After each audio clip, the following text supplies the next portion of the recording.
से बोली सरस्वती माता की। अरुण बाबू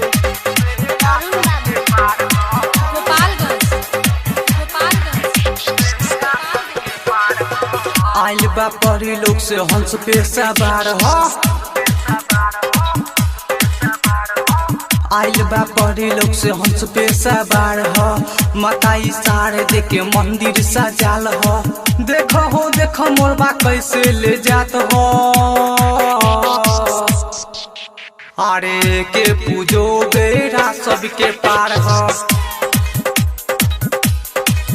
अरे के पूजो बेरा सबके पार हो। सिंगिंग बाय मिठू मासूम।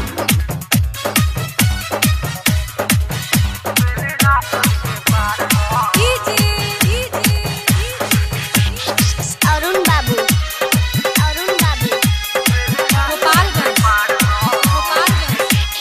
पूजन भैया हो तू लेके फूल अगरबत्तिया हो। देखो न पूजता बे सभे माई के मूर्तिया हो। पूजन भैया हो तू लेके फूल अगरबत्तिया हो। देखो न पूजता बे सभे माई के मूर्तिया हो। बाटे लाले चुनरिया जब हम मुकुट हाथ जोड़ी के माई के कदन खुश। चरण के नीचे देखो ढेर सारा फूल हो। अरे के पूजो बेरा सबके पार हो। अरे के पूजो बेरा सबके पार हो।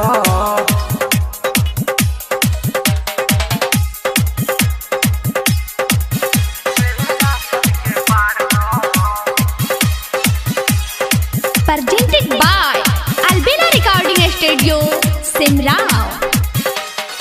अरुण बाबू